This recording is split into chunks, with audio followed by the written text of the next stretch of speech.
Assalamualaikum warahmatullahi wabarakatuh.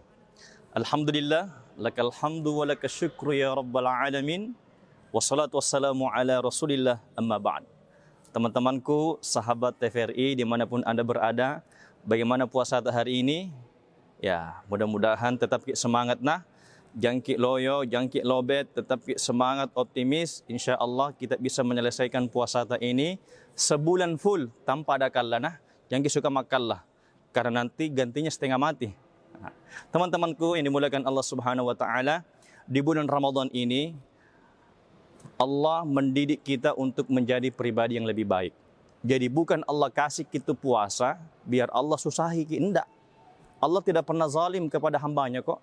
Jadi jangkit berpikir dengan puasa Ramadan ini tambah setengah mati ki, tambah sakit ki, tambah susah ki. Hilangkan itu dugaan tak. Tidak begitu Allah. Allah itu maha baik. Jadi Allah hadirkan puasa Ramadan ini biar kita memaksimalkan potensi-potensi yang positif. Jadi Ramadan ini selain kita berpuasa, tolong. Ini saya mau sampaikan 3 hal yang harus kita jaga di Ramadan ini. Yang pertama, jangki suka mak gosip. Kita juga mak gosip teman-teman. Mak gosip itu menceritakan keburukan orang lain.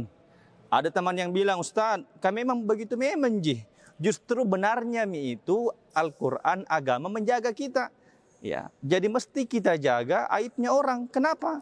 Karena ketika kita menjaga aib susahnya orang, maka pasti Allah akan menjaga susahnya.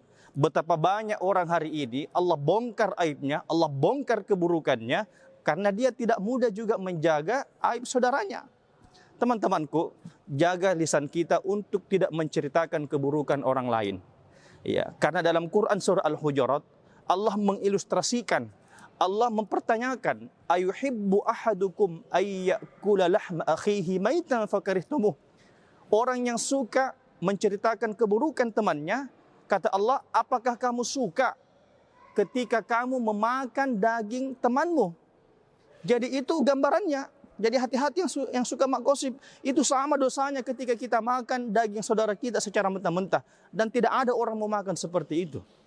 Ya. Yang kedua teman-temanku, jaga hati kita untuk selalu tidak mudah hasad dengan orang lain. Kalau ada teman tak bagus rezekinya, bagus daliknya, bagus karirnya, maaf, like, share, komen di Facebook, jangki dislike, jangki komen macam-macam. Kalau ada teman tak bagus daliknya, bilang ke alhamdulillah. Disitulah kesempatan kita berdoa kepada Allah, ya Allah, bagus rezekinya temanku, mudah-mudahan juga saya bagus rezekinya. Jangan teman tak beli motor, kita yang tak putar. Jangan teman tak beli mobil baru, kita yang pusing. Bilang bagi ai, warna cicil gitu, warna pinjam ji. Kenapa tongke kalau warna pinjam, kawannya tonji. Ya, jadi kalau teman tak bagus rezekinya, bersyukur kepada Allah dan berdoa minta kepada Allah, ya Allah, mudah-mudahan saya juga bisa seperti itu. Yang ketiga teman-teman harus kita jaga pada bulan Ramadan ini adalah jaga lisan kita untuk tidak selalu berdusta, berbuat bohong. Ya, karena kebohongan yang kita lakukan sejatinya akan menjadi malapetaka untuk kita semua. Ya, kalau ada undangan tak buka puasa, ya, kalau masih di rumah, bilang di rumah. Jangan bilang OTW mak gang. Itu bohong itu.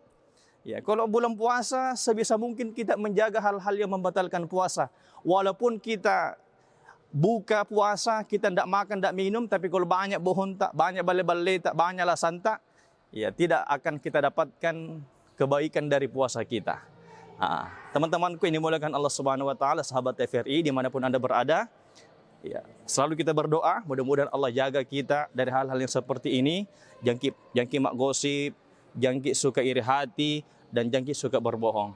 Insya Allah kalau kita jaga lisan kita dan hati kita dari hal-hal yang negatif, bukan yang tidak mungkin Allah akan mengabulkan doa-doa kita di bulan suci Ramadan ini. Bukan hanya Allah kasih pahala kebaikan, tapi Allah akan mengampuni dosa kita dan Allah mengabulkan doa-doa yang kita minta di bulan Ramadan ini. Perbanyak berdoa teman-teman nah. Jangan suka main HP kalau duduk di masjid, baca Quran berdoa kepada Allah. Teman-temanku, saya selamat kita pada salama. Kita jumpa lagi di lain waktu dalam acara obrolan hikmah TVRI. Assalamualaikum warahmatullahi wabarakatuh.